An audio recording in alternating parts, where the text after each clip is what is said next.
Now, to move forward with its case, Kohberger's defense says it needs more discovery, or what they plan to use as evidence in a trial, from the state. Your Honor, first I want to start with talking about the discovery process. As the court knows, we have been representing Mr. Kohberger since the very end of December of 2022. And during the course of the last several months, there has been a lot of discovery that's been requested and a lot that's been supplied. I come here asking the court to compel discovery. I'm seeking an order directing that we receive this discovery. I'm not seeking any other kind of sanction. I don't come here saying that the prosecutor has done something wrong. I come here saying that there are things that we have a disagreement about whether I should get them or when I should get them, and we seek a court order to assist us in this regard.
Argues her team is making, quote, extraordinary efforts to find information in the case, but still needs more information from the state, including training records for 3 officers involved in the murder investigation. We have not asked for training records for every officer that has had anything to do with the case. I would not want to stand here and let the court think that this is an exhaustive list of the officers that we might need training records for. But these are 3 officers that we've requested them for, and the state has indicated they're not willing to give us the training records. These 3 officers are officers that have each conducted critical interviews with critical witnesses in the case, made decisions about the interviews, made decisions about evidence, and conducted other kinds of investigations.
We seek their training records to understand their processes.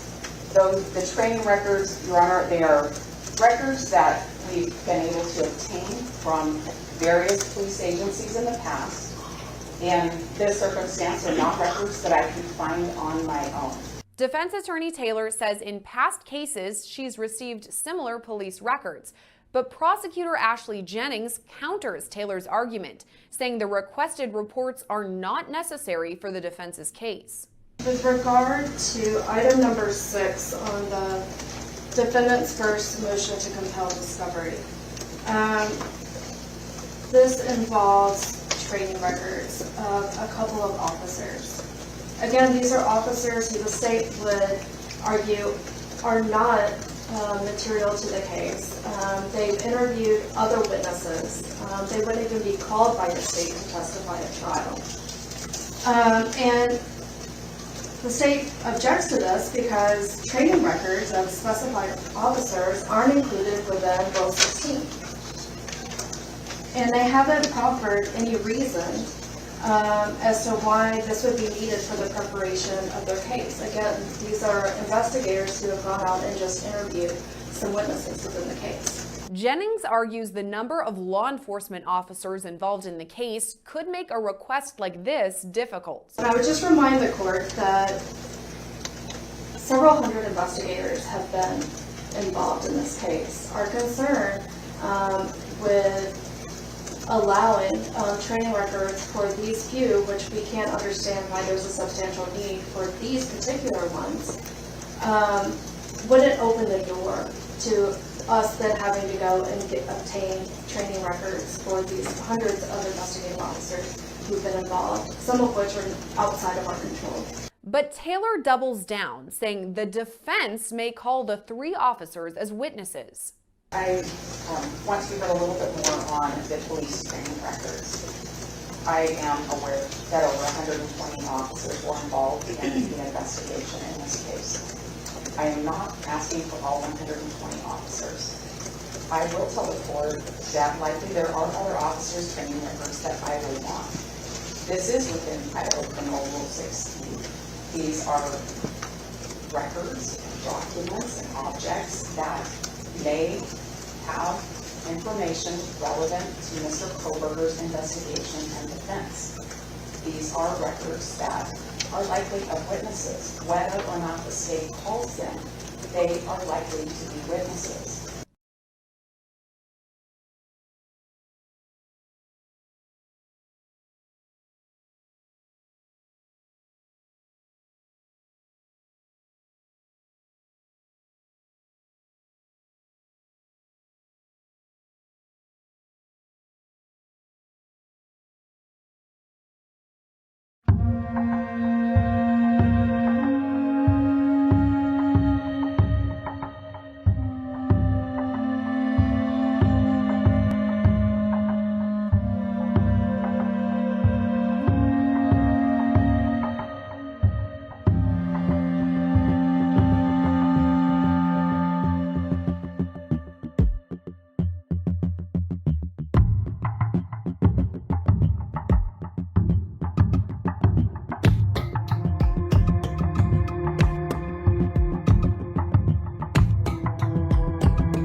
Taylor points out the officers were involved in the early stages of the investigation, including the search for a white Hyundai Elantra. Said earlier, we are confident that the occupant or occupants of that vehicle have information that's critical to this investigation. Before a suspect was named in the case, the Moscow Police Department announced they were searching for a white Hyundai Elantra, naming it a vehicle of interest. When investigators executed a search warrant at Kohberger's parents' home, they received multiple items from his white Hyundai Elantra, including goggles, hiking boots, a shovel, and a wrench. The Elantra is also involved in defense attorney Taylor's second motion to compel, requesting FBI records. And that has to do with the FBI forensic examiner that told the state to look for a white Hyundai Elantra. This is the examiner that originally there were certain years looked for, and that year range was expanded. I believe I have the communications between the police department and the FBI about how that date range changed, but what I don't have is the report from the examiner. Taylor says the same FBI report relates to Kohberger's cell phone records. She says her team needs that information to avoid a due process violation for their client. As the court is aware, the state has the duty to provide discovery to the defense. As the court is aware that not producing discovery, especially when it's material, can be a due process violation. And as the court is aware, the state has filed its notice of intent to seek death against Mr. Kohberger. These are critical, relevant materials, all of them, including the police training records. They're necessary for us to prepare and present our defense of Mr. Kohberger. They're necessary for us to do our investigation. They're necessary for us to prepare our case and our motion practice moving forward. These are things that we need to have. 28-year-old Kohberger is charged in the quadruple murder that shocked the nation when 4 University of Idaho students were found stabbed to death in their off-campus home last November. For weeks, no persons of interest or suspects were named. But in late December, Kohberger was arrested at his parents' home more than 2,000 miles away from the crime scene in Pennsylvania.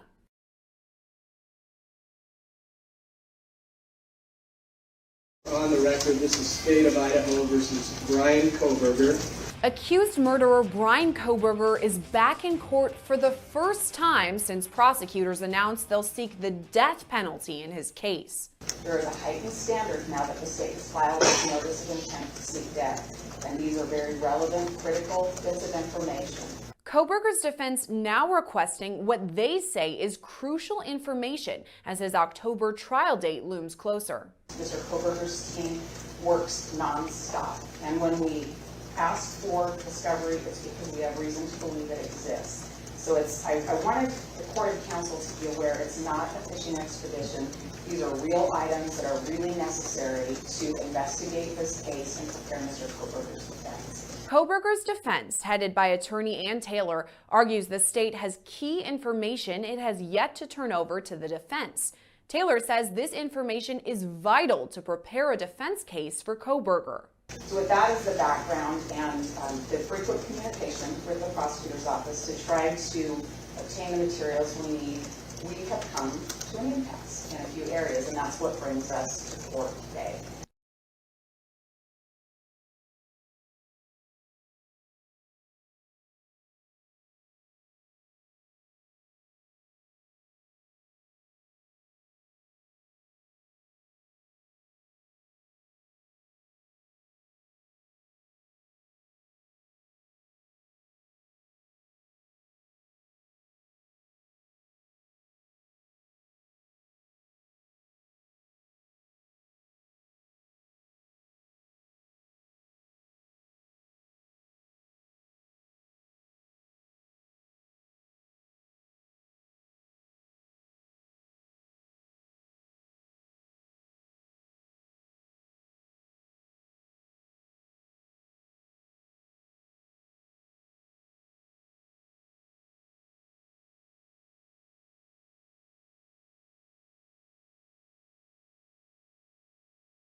Last week marked Bill Thompson's 30th anniversary as prosecutor here. He's led the fight for justice in other high-profile cases. But he admits nothing like this. The gruesome murders of 4 college students, and now 5 days without a suspect. Moscow Police Department with the state police and the FBI have brought in probably more resources than I've ever seen in an investigation in 30 years here in Latah County to try to answer those questions.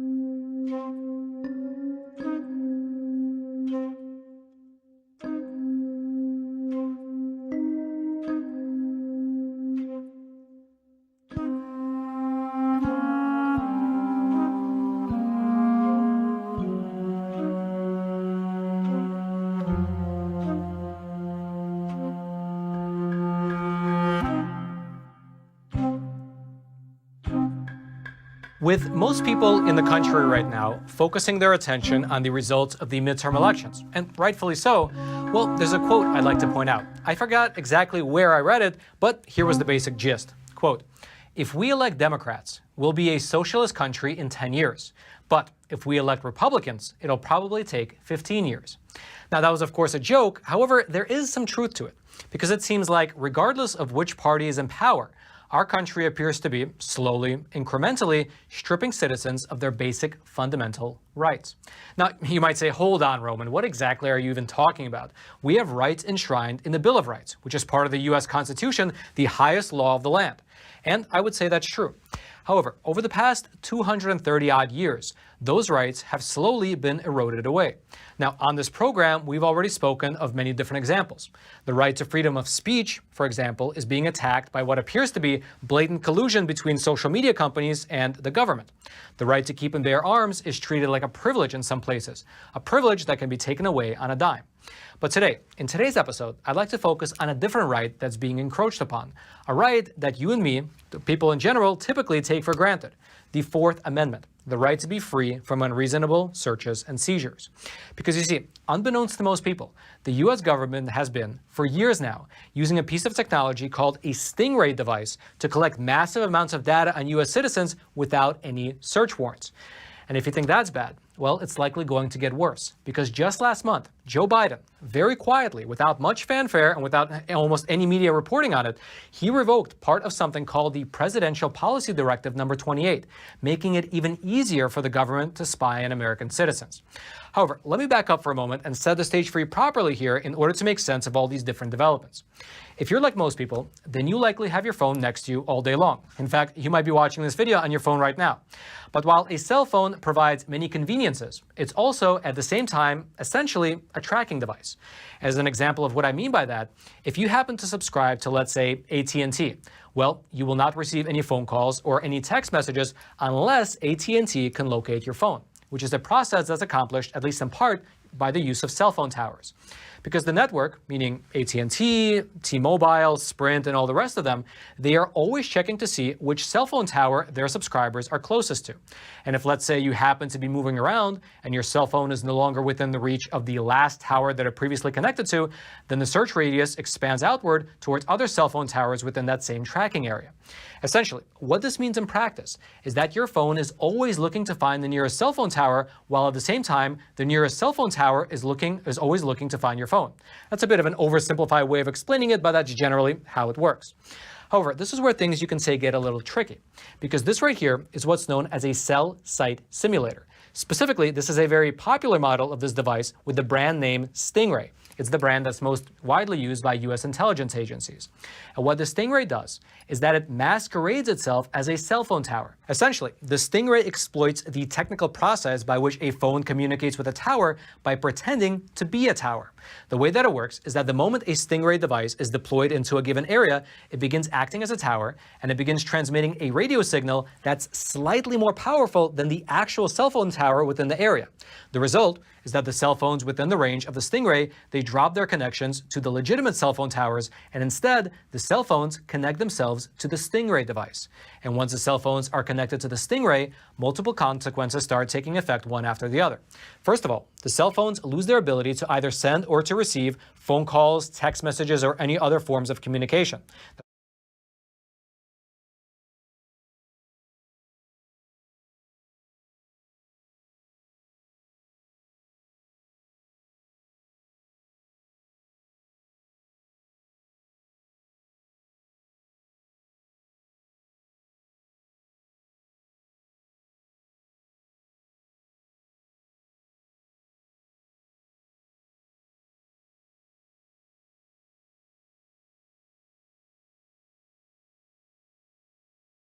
That's one thing that happens.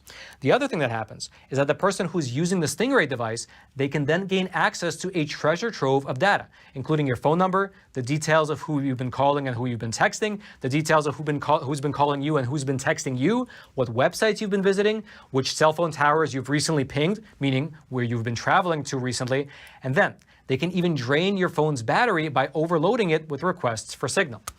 And furthermore, these Stingrays, they don't have to be stationary. In fact, the way that the US government uses them is very often by mounting them into a vehicle, a low-flying airplane or a drone, or even in a person's backpack.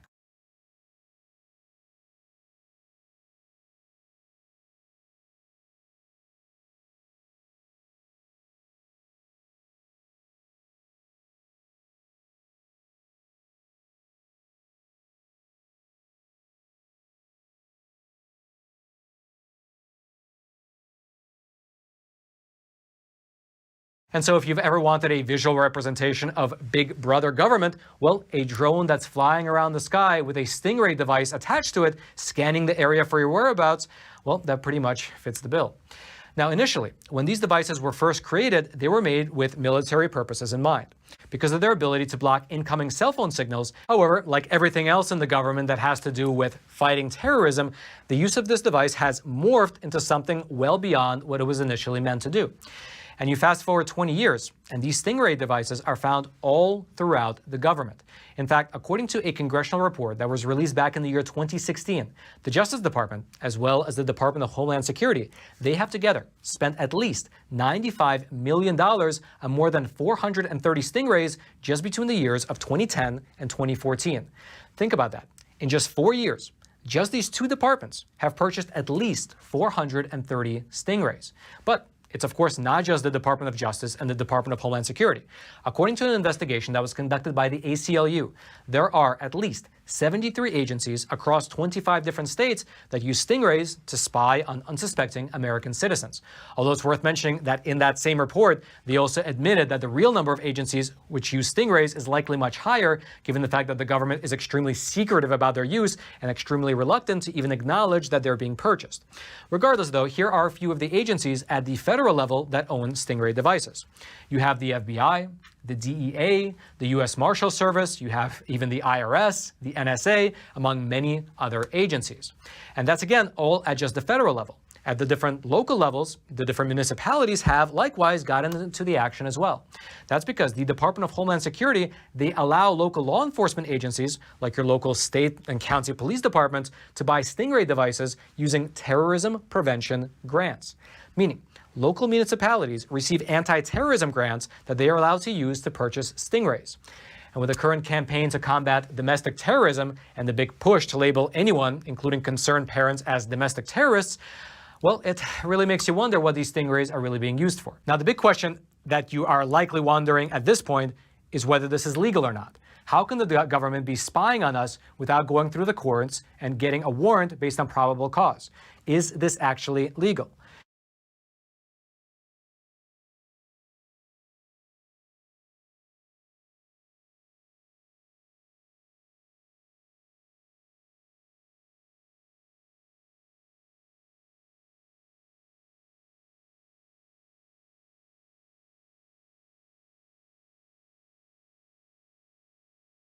But regardless of all the different technicalities, let's step out of the weeds for a moment and take a quick moment to refresh our memory about what the Fourth Amendment actually says. Here it is, quote, "The right of the people to be secure in their persons houses, papers, and effects against unreasonable searches and seizures shall not be violated, and no warrants shall issue but upon probable cause, supported by oath or affirmation, and particularly describing the place to be searched and the persons or things to be seized. And so, because of the plain and unambiguous language of this right, civil rights groups have made the argument that these stingray devices, when used by the government, violate the Fourth Amendment. And surprisingly, the group fighting back strongest against all of this is the ACLU. They have been making the argument for years now that capturing the private phone data from American citizens, especially from phones which are often used in the privacy of a person's home, does in fact constitute the definition of a search as described in the Fourth Amendment. And according to them, capturing this data through the warrantless use of stingrays clearly does not meet the standard of, quote, probable cause, supported by oath or affirmation, and particularly describing the place to be searched and the persons or things to be seized. Furthermore, besides violating just the Fourth Amendment, the ACLU has also argued that the use of these stingray devices is illegal because it interferes with communication signals, which is something that's actually prohibited under the Federal Communications Act. And of course, the ACLU further pointed out that it's not only the government and the police that can use this technology. Here's, for instance, what Mr. Christopher Sogian, the chief technologist at the ACLU, said on this particular matter. Quote, "Our government is sitting on a security flaw that impacts every phone in the country. If we don't talk about stingray-style tools and the flaws that they exploit, we can't defend ourselves against foreign governments and criminals using this equipment too." Meaning that since the government wants to continue using these devices, well, there is no political will to properly regulate them, making it possible for criminals to be able to use them as well. But again, to fight back against this particular problem, the ACLU appears to really be doing the heavy lifting here. In fact, they conducted their own investigation into the use of stingrays and used that investigation to create a document. You can see it up on screen for yourself, which lists a number of recommendations for the federal government. And included in this document is a slew of serious accusations against the federal government in the way that they've been using stingrays up until now. As just one example, the ACLU wrote in this investigation report that on the rare occasions when the police actually went to seek proper authorization to use the stingray device, meaning when they actually went to a judge to get a search warrant, they have, on numerous occasions, withheld information from the judges who issue warrants about the full scope and capabilities of the device, including what it collects, as well as the real number of innocent people who are likely to be impacted in the dragnet.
I mean, what do we even present tomorrow?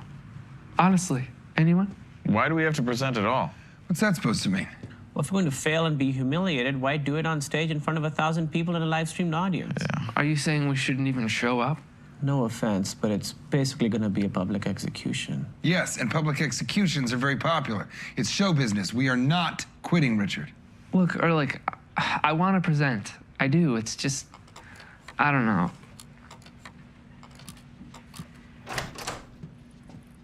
Jesus, are you okay? And what? Yeah. Okay. Yeah, all good. They let me go. Who let you go? When was the last time you slept, Jared? Yeah, absolutely, David. What are we talking about, gents? We're talking about how I didn't get to present in the prelims because I was too busy getting my face pummeled so that our team could move forward. That's why we're presenting tomorrow. And you know what? We're going to win. Yeah. We're going to win even if I have to go into the auditorium and personally jerk off every guy in the audience. That's a lot of jerking. And we only have 10 minutes to present, so. So, we're fucked, aren't we? Yeah, even if he's jerking 2 at a time, there are, what, 800 guys in that room, so that's 400 times whatever the mean jerk time is? The what? Mean jerk time. I mean, it doesn't matter, but hypothetically, time is equal to 400 total jerks at a 2-dick rate. Unless Ehrlich jerks off 4 guys at a time, and then we can cut that in half. How would he do 4 guys? He's got 2 hands, so that's 2 dicks at a time, right? Look, you have 2 guys on either side with their dicks tip to tip, so you're going full length. 4, see? Oh, from the middle out. That does make sense. Like 2 shake weights. Yeah, so what we're trying to do, hypothetically, is minimize time, which is 800 dudes multiplied by mean jerk time divided by 4 dicks at a time. Of course, Ehrlich would have to pre-sort guys by height so that their dicks lined up. Not by height, technically. The measurement that we're looking for really is dick to floor. Call that D2F. Huh. Oh my God. You know, if a guy's dick was long enough, he would be able to reach up or down to another guy with a different D2F. The longer the dick, the greater the D2F bridge. I would still be able to jerk it off in one smooth motion. I would just have to jerk it on an angle. So D2F sub 1 needs to equal D2F sub 2, and D2F sub 3 needs to equal D2F sub 4, where length L creates a complementary shaft angle. Call that theta D. Now, the orgasm threshold is a function of lambda sub I. Such an idiot. Middle out. Middle out. Middle out. Oh my God. How can I just... Guys, does girth similarity affect Ehrlich's ability to jerk different dicks simultaneously?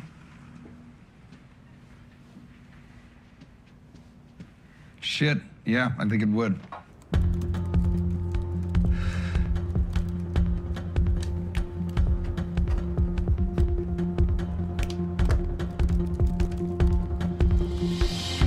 Of course it does. Time to orgasm, or T2O, has to be the same for each matching pair of dicks. Otherwise, I'm wasting a lot of great strokes on a guy that's already busted. Unless you hot swap dicks in and out, so on a downstroke, you get a new one in, so when you stroke up, you're not wasting any energy. Even so, I think this is the most reliable metric for stamina. Guys, Richard's been locked in here for almost 2 hours. Do we think he's okay? You don't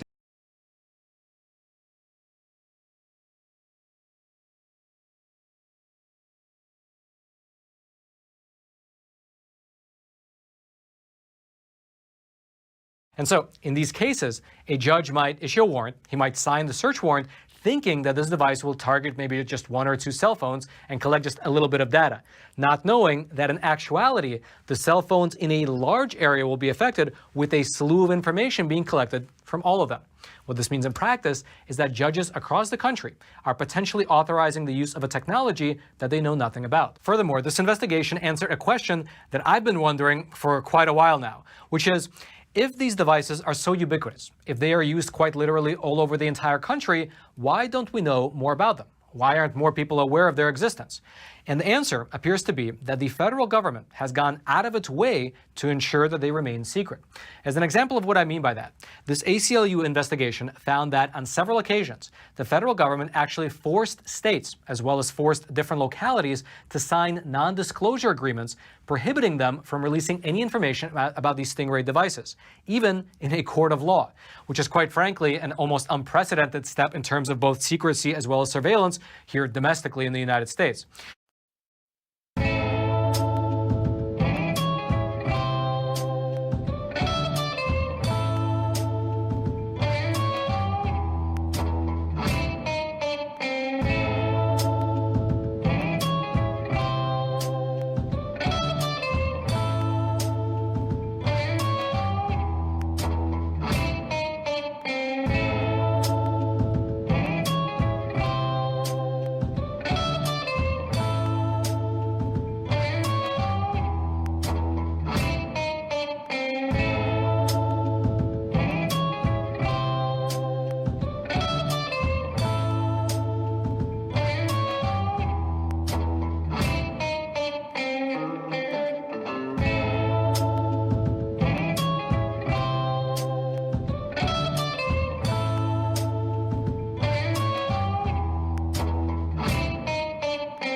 I worked for Geological Survey and went to Kansas.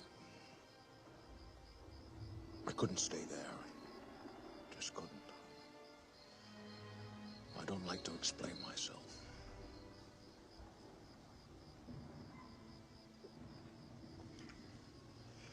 Are you an angry man, Henry? About what? Are you envious? Do you get envious? I don't think so, no.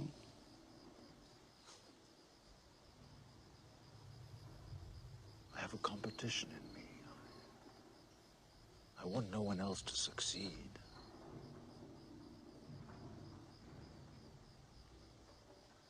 I hate most people. That part of me is gone. Working and not succeeding. All my failures has left me.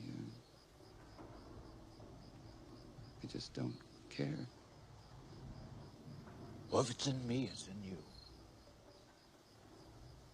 There are times when I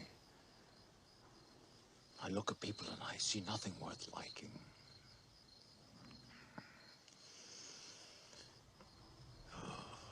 I want to earn enough money I can get away from everyone.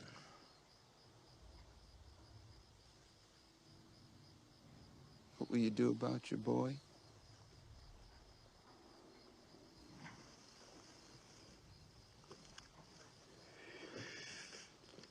I don't know. Maybe it'll change. Has your sound come back to you? I don't know. Maybe no one knows that. Doctor might not know that. Where's his mother?